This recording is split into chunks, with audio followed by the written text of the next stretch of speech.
আজকে তোমাদের যে ক্লাসে electric circuit, what is electric circuit, সার্কিটের চ্যাপ্টার পড়তে গেলে ফার্স্ট আমরা একটা কিন্তু ওহমস ল কাকে বলে সেটা আগে বুঝবো। What is Ohm's law? Ohm's law বুঝতে গেলে দেখো, এই হচ্ছে একটা কন্ডাক্টর, এই হচ্ছে আমাদের একটা পরিবাহী,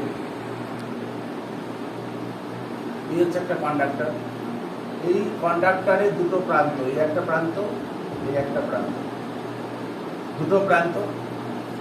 এর মধ্যে দিয়ে কি কি যাচ্ছে না, মিডিলে আছে ধরো না রেজিস্ট্যান্স, এখান দিয়ে আমরা যাচ্ছি হচ্ছে অ্যাম্পিয়ার, ভোল্টেজ।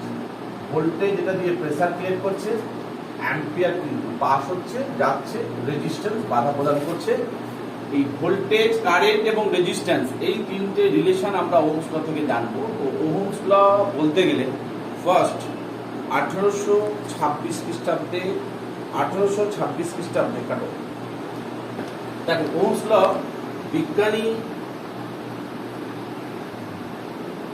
পদার্থবিজ্ঞানী, জার্মান পদার্থবিজ্ঞানী জর্জ সাইমন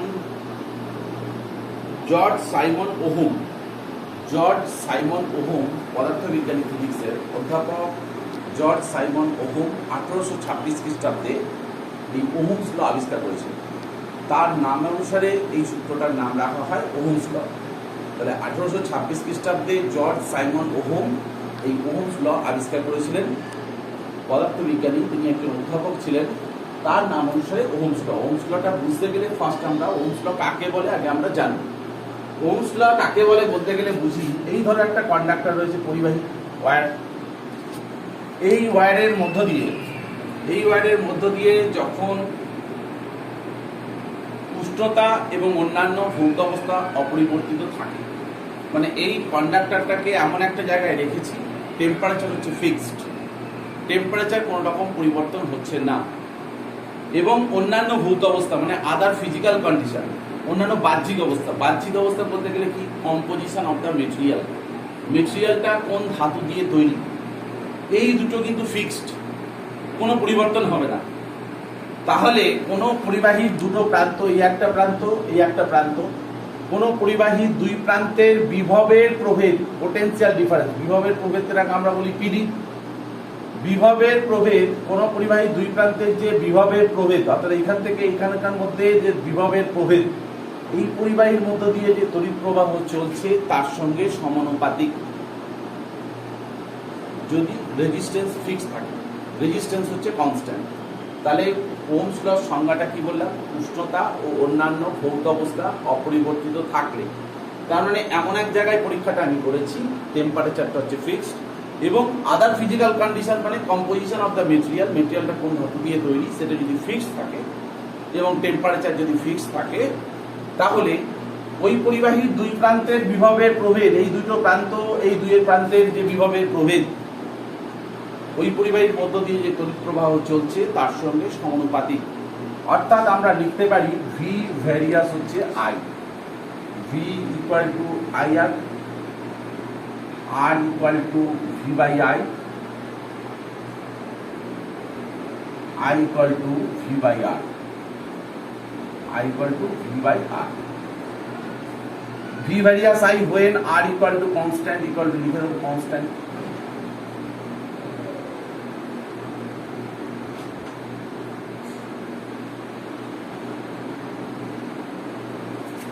কনস্ট্যান্ট। দেখো রিলেশন ভি ভ্যারিয়াস আই, ভোল্টেজের সাথে কারেন্ট ভ্যারি করে, V equal to I R, I হচ্ছে কারেন্ট, আর হচ্ছে resistance, R equal to V by I, I equal to V by R. এই তিনটে relation আমরা Ohm's law থেকে পেয়েছি। এখন এই এক্সপ্লেনেশন অফ ওহমস ল বলতে গেলে হচ্ছে এটা এক্সপ্লেন করলাম। এরপরে হচ্ছে ভোল্টেজ, কারেন্ট এবং রেজিস্ট্যান্সের মধ্যে রিলেশন। ভোল্টেজের সঙ্গে রিলেশন হচ্ছে V equal to I R, কারেন্টের সঙ্গে রিলেশন হচ্ছে I equal to V by R, রেজিস্ট্যান্সের সঙ্গে রিলেশন হচ্ছে R equal to V by I. Relation complete. এরপরে আমরা একটা ট্রায়াঙ্গেলের সাহায্যে বোঝাবো। ধরো এই হচ্ছে একটা ট্রায়াঙ্গেল, ধরো এই হচ্ছে একটা ট্রায়াঙ্গেল, ট্রায়াঙ্গেল রিলেশনটা কিভাবে বুঝবো? ট্রায়াঙ্গেল রিলেশনটা বুঝতে গেলে এখানে যদি ভি থাকে, এখানে যদি আই থাকে, এখানে যদি আর থাকে, তাহলে এই একটা ট্রায়াঙ্গেলের সাহায্যে কিভাবে বুঝবো? ট্রায়াঙ্গেলের সাহায্যে যেটাকে আমরা চাপবো, ধরো ভি ইকুয়াল টু চাচ্ছি, তাহলে ভিটাকে যদি চেপে ধরি তাহলে আই আর, যদি আমরা আইটাকে চেপে ধরি আর I equal to V by R, যদি আমরা আরটাকে চেপে ধরি R equal to V by I. এই তিনটে রিলেশন আমরা ট্রায়াঙ্গেলের সাহায্যে বুঝতে পারলাম। এরপরে সার্কিটের মধ্যে, সার্কিটে যে মানে ভোল্টেজ, কারেন্ট এবং রেজিস্ট্যান্সের যে ক্যালকুলেশন একটা সার্কিটের মধ্যে, সেটা আমরা অঙ্কের সাহায্যে বুঝতে পারবো। যেমন ধরে নাও কোনো একটা সার্কিট, আমি সিম্পল একটা সার্কিট এখানে একটা এঁকে দিচ্ছি। ধরো এই হচ্ছে একটা ভোল্টেজের সোর্স, এখানে একটা লোড আছে, এটা ধরো একটা লোড, তাহলে এখান দিয়ে ভোল্টেজ আসছে, এটা দিয়ে কি যাচ্ছে, কারেন্ট যাচ্ছে, আই যাচ্ছে, এটা হচ্ছে লোড। এখন এখানে লোডটা হচ্ছে রেজিস্ট্যান্স, লোড হচ্ছে একটা রেজিস্ট্যান্স আর। এখন দেখা গেল এটা দিয়ে ভোল্টেজ আমি পাস করছি হচ্ছে 5 ভোল্ট, এই রেজিস্ট্যান্সের মান দেখা যাচ্ছে 5 ওহম, 5 ওহম। তাহলে তোমাকে যদি জিজ্ঞেস করে আই এর মান কত, তাহলে তুমি কি বলবে, আই ইকুয়াল টু কি বলবে, আই ইকুয়াল টু, তাহলে আমরা বলবো হচ্ছে I equal to V by R, V by R, V কত 5 আর হচ্ছে 5, তাহলে এটা দিয়ে আয়ের মান হবে 1 অ্যাম্পিয়ার। তাহলে এখানে আয়ের মান বেরোলো 1 অ্যাম্পিয়ার, হয়ে গেল। এখন যদি তোমাকে এখান থেকে আর এর মান বার করতে বলে, তাহলে কি করবে, আর এর মান হতে গেলে আর ইকুয়াল টু কি, ভি বাই আই, ভোল্টেজ কত 5, আয়ের মান কত 1, তাহলে দেখো 5 ওহম।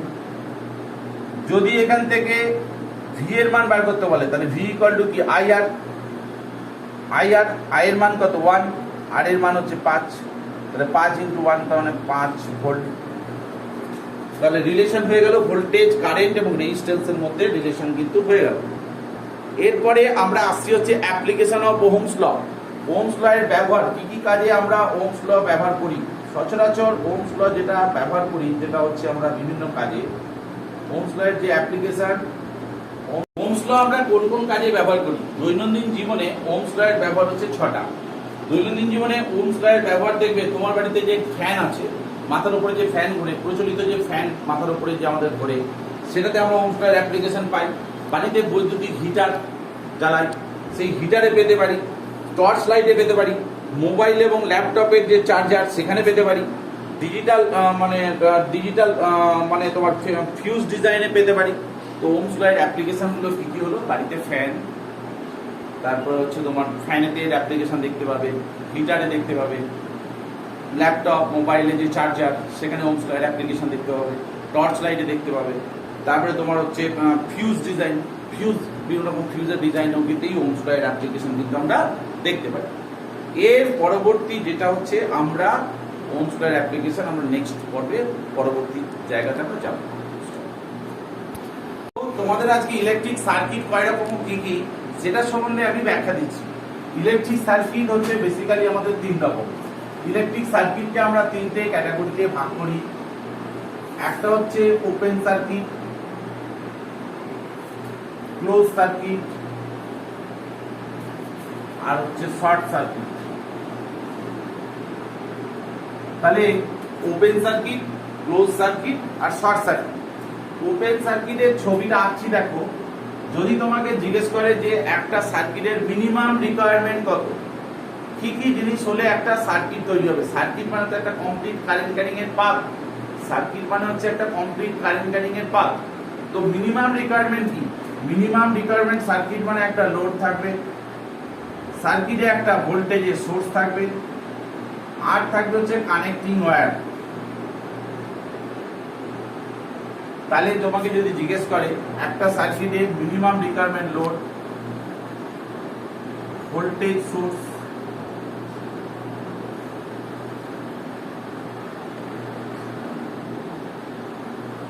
আর হচ্ছে ওয়্যার, এই তিনটে হচ্ছে সার্কিটের মিনিমাম রিকোয়ারমেন্ট। ঠিক, এখন এই মিনিমাম এই তিনটে ছাড়া কোনোদিন একটা সার্কিট কিন্তু হতে পারে না। এই তিনটে হলো মিনিমাম রিকোয়ারমেন্ট, ভোল্টেজের সোর্স লাগবে, কানেক্টিং ওয়্যার লাগবে আর লোড লাগবে। এখন এই যে সার্কিটটাতে যদি সবসময় ধরো এই সার্কিটটা তো কনস্ট্যান্ট, বাল্বটা জ্বলবে, বাল্বটা কনস্ট্যান্ট জ্বলবে তো লোডটা, এখন এই সার্কিটটাকে যদি আমরা একটু ভাঙি, এখানে একটা সুইচ বসিয়ে দিলাম, এখানে একটা ওয়ান ওয়ে সুইচ বসিয়ে দিলাম। সুইচ বসিয়ে দেওয়ার ফলে দেখো লাইনটা কেটে গেছে, লাইনটা এখন অফ আছে। এখন কিন্তু এই ল্যাম্পটা কি জ্বলবে? এই ল্যাম্পটা কিন্তু জ্বলবে না, এই ল্যাম্পটা কিন্তু আর জ্বলবে না, সুইচটা অফ আছে। অর্থাৎ সুইচ যখন অফ কন্ডিশনে থাকে তখন সার্কিটটা হচ্ছে ওপেন সার্কিট। কোন লোড অফ আছে, তার মানে সুইচটা অফ আছে, কারণ লাইনটা ডিসকানেক্ট করা আছে, তাহলে এই সার্কিটটাকে আমরা বলি ওপেন সার্কিট। এবার ক্লোজ সার্কিট কাকে বলে? এই সার্কিটটাকেই আমরা এবারে ক্লোজ করি। কি করে না, এই সুইচটাকে অন করে দেবো। সুইচটাকে অন করে দিলে এই দুটো কন্ট্যাক্ট পয়েন্ট লেগে গেল, কন্ট্যাক্ট পয়েন্ট যেই লেগে গেল সঙ্গে সঙ্গে লাইটটা কি হবে? জ্বলবে। এটাকে আমরা বলি ক্লোজ সার্কিট। আর শর্ট সার্কিট কাকে বলে? না হচ্ছে শর্ট সার্কিট হলো এই যে সোর্স আছে, সোর্স থেকে যদি ফেজ এবং নিউট্রাল বা পজিটিভ নেগেটিভকে যদি একটা তার দিয়ে এরকম শর্ট করে দিই তখন তাকে আমরা বলি শর্ট সার্কিট। শর্ট সার্কিট কি জিনিস? না পজিটিভ এবং নেগেটিভ বা ফেজ এবং নিউট্রাল যদি একটা তার দিয়ে এরকম শর্ট করে দিই তখন তাকে আমরা বলি শর্ট সার্কিট। এখন সার্কিটে যে মিনিমাম রিকোয়ারমেন্ট, যেটুকু না হলে সার্কিট তৈরি হয় না, সেই মিনিমাম রিকোয়ারমেন্ট আমরা দেখলাম। সার্কিটের মিনিমাম রিকোয়ারমেন্ট হচ্ছে একটা লোড, একটা হলো কানেক্টিং ওয়্যার, আর একটা হলো ভোল্টেজের সোর্স। এই তিনটে না হলে সার্কিট তৈরি হয় না। সার্কিটে আমরা এখানে একটা সুইচ বসালাম, তাহলে এটা সার্কিটে কি জিনিস? না এটা হচ্ছে সার্কিটের কন্ট্রোলিং ইকুইপমেন্ট। কন্ট্রোলিং ইকুইপমেন্ট কি জিনিস?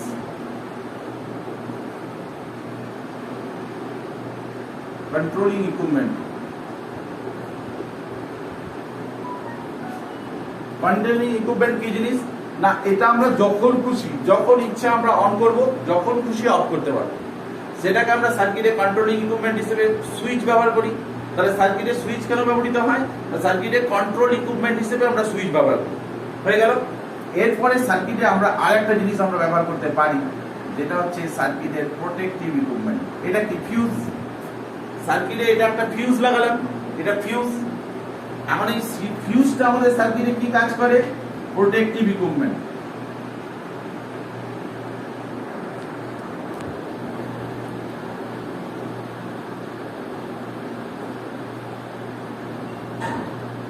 দেখো সার্কিটের ফিউজ হচ্ছে প্রোটেক্টিভ ইকুইপমেন্ট।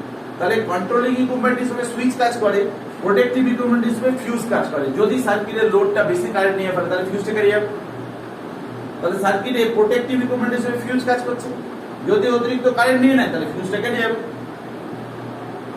সেটাই সার্কিটের প্রোটেক্টিভ ইকুইপমেন্ট হিসেবে ফিউজ লাগায়। এখন এই যে সার্কিটটা হলো টোটালটা, এই সার্কিটটা হলো একটা কমপ্লিট সার্কিট। যদি তোমাকে বলে একটা কমপ্লিট সার্কিটের উদাহরণ দাও, কমপ্লিট সার্কিট উদাহরণ হলে কি কি থাকবে? লোড থাকবে, ভোল্টেজ সোর্স থাকবে, প্রোটেক্টিভ ইকুইপমেন্ট হিসেবে ফিউজ থাকবে বা এমসিবি থাকবে, ফিউজ বা এমসিবি থাকবে, সুইচ থাকবে। তাহলে এই কমপ্লিট সার্কিট যদি তোমাকে ড্রয়িং করতে বলে তাহলে এটা হলো একটা কমপ্লিট সার্কিট। তাহলে তিন রকম সার্কিট আমরা পেলাম, ওপেন, ক্লোজ আর শর্ট সার্কিট। ওকে। আচ্ছা, লস অফ রেজিস্ট্যান্স। রেজিস্ট্যান্সের যে ল অনুযায়ী কি কি সূত্র পাচ্ছি আমরা? ফার্স্ট পাচ্ছি হচ্ছে লেন্থ। লেন্থ হচ্ছে আর, ভ্যারিয়ান্স হচ্ছে এল। অর্থাৎ রেজিস্ট্যান্স ভ্যারি করে হচ্ছে দৈর্ঘ্যের সাথে। যেমন ধরো এই হচ্ছে একটা কন্ডাক্টর পরিবাহী, এর যত আর, এই আরটাকে যদি আমরা আরো ডাবল করে দেই, এরকম ডাবল করে দেই, অর্থাৎ দৈর্ঘ্য যদি বাড়িয়ে দিই তাহলে এটা 2r হয়ে যাবে। অর্থাৎ এখান থেকে এই পর্যন্ত আর, আর এখান থেকে এই পর্যন্ত হচ্ছে 2r। অর্থাৎ দৈর্ঘ্য বাড়ালে রেজিস্ট্যান্স বেড়ে যাবে, আবার ঠিক দৈর্ঘ্যটা যদি কমিয়ে দিই, এই পর্যন্ত কমিয়ে দিই তাহলে r/2 হয়ে যাবে। অর্থাৎ দৈর্ঘ্য বাড়ালে রেজিস্ট্যান্স বাড়বে, দৈর্ঘ্য কমালে রেজিস্ট্যান্স কমবে। হয়ে গেল। দ্বিতীয় নম্বর হচ্ছে 2 number point, area of cross section, প্রস্থচ্ছেদ। প্রস্থচ্ছেদকে বলছি আর, ভ্যারিয়ান্স হচ্ছে 1/a। এ হচ্ছে area of cross section. Area of cross সেকশনের সূত্র হচ্ছে 2πr। এরিয়া অফ ক্রস সেকশনটাকে আমরা বুঝবো কি করে? তারের ধরো প্রস্থচ্ছেদ হচ্ছে এই ডায়ামিটারের বস্তুর যা ধরো রেজিস্ট্যান্স হচ্ছে r। এখন এই ডায়ামিটারটাকে যদি আরো বড় করে দিই তাহলে ডায়ামিটারটা আরো বড় হয়ে গেল, তাহলে এটা হয়ে যাবে r/2। অর্থাৎ প্রস্থচ্ছেদ যদি ডাবল করি তাহলে রেজিস্ট্যান্স কিন্তু কমে যাবে, প্রস্থচ্ছেদ যদি হাফ করি তাহলে রেজিস্ট্যান্স কিন্তু বেড়ে যাবে। অর্থাৎ প্রশ্ন হচ্ছে তারটা যতটা মোটা হবে, মোটা হলে তারের রেজিস্ট্যান্স কমে যাবে, তারটা যত সরু হবে তারের রেজিস্ট্যান্স তত বাড়বে। এরপরে হচ্ছে টাইপ অফ মেটেরিয়াল, কোন মেটেরিয়াল আমরা ব্যবহার করছি সেটা হচ্ছে আর ভ্যারিয়াস হচ্ছে রো। আর ভ্যারিয়াস হচ্ছে রো, মানে হচ্ছে রো হচ্ছে স্পেসিফিক রেজিস্ট্যান্স, বাঁকা পি এটা হচ্ছে স্পেসিফিক রেজিস্ট্যান্স। এটা কম্পোজিশন অফ দ্য মেটেরিয়াল, যে মেটেরিয়াল দিয়ে তৈরি তার উপরে ডিপেন্ড করে।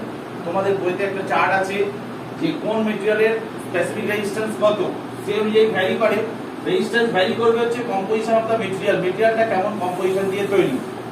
নেক্সট হচ্ছে টেম্পারেচার, টেম্পারেচারের সাথে রেজিস্ট্যান্স ডাইরেক্টলি প্রপোর্শনাল, অর্থাৎ আর ভ্যারিয়াস রো এল বাই এ। এখানে বলছে টেম্পারেচার বাড়লে স্পেসিফিক রেজিস্ট্যান্স বাড়বে, টেম্পারেচার কমলে স্পেসিফিক রেজিস্ট্যান্স কমবে তাপমাত্রার উপরে। এরপর হচ্ছে টেম্পারেচার কোএফিসিয়েন্ট, তাপমাত্রা গুণাঙ্ককে আমরা কোন সূত্রের সাহায্যে জানতে পারি, সেটা একটা সূত্র, সেটা দেখো RT = হচ্ছে R0 1 + আলফা টি। এখন R0 মানে হচ্ছে এই যে R0 মানটা কি, RT ফার্স্ট বোঝো। RT মানে হচ্ছে resistance at T degree centigrade. T degree সেন্টিগ্রেডে রেজিস্ট্যান্স কত সেটা বোঝার জন্য RT। R0 হচ্ছে resistance at 0 degree centigrade, T হচ্ছে temperature rise in temperature in 0 degree centigrade, alpha হচ্ছে টেম্পারেচার কোএফিসিয়েন্ট, আলফা মানে হচ্ছে টেম্পারেচার কোএফিসিয়েন্ট। এই দিয়ে তোমাদের অঙ্ক দিতে পারে, এই সূত্র দিয়েও তোমাদের বহু অঙ্ক কিন্তু দিতে পারে। ওকে, দেখো স্পেসিফিক রেজিস্ট্যান্স আজকে যেটা পড়াচ্ছি আপেক্ষিক উদাহরণ। What is specific resistance? সেই স্পেসিফিক রেজিস্ট্যান্স বুঝতে গেলে আমরা কোন একটা কন্ডাক্টরের দৈর্ঘ্য, প্রস্থ এবং উচ্চতা তিনটেই কিন্তু সমান ডাইমেনশনে নিয়েছি। দৈর্ঘ্য যদি 1 মিটার হয়, প্রস্থ যদি 1 মিটার হয়, হাইট যদি 1 মিটার হয়, তিনটে দৈর্ঘ্য, প্রস্থ এবং উচ্চতা তিনটেই দেখো 1 × 1 × 1, তিনটেই কিন্তু সেম লেন্থের, তিনটেই 1। এখন তিনটেকে যদি গুণ করি তাহলে 1 1 1 গুণ করলে কত হয়? 1ই হয়। এখন ইউনিট হচ্ছে ওহম মিটার, ইউনিট হচ্ছে স্পেসিফিক রেজিস্ট্যান্স এর ইউনিট হচ্ছে ওহম মিটার। এখন এই ওহম মিটার বুঝতে গেলে যদি তোমাকে বুঝতে হয় R = rho L by A, এই সূত্র রো হচ্ছে R × A by L, R = A by L, তার মানে সূত্রটা ঘুরে যাচ্ছে, রো প্রায় এখানে চলে আসছে, তাহলে R × A বাই L, অর্থাৎ R এর ইউনিট কি ওহম, এর এরিয়া হচ্ছে মিটার স্কয়ার বাই L হচ্ছে মিটার।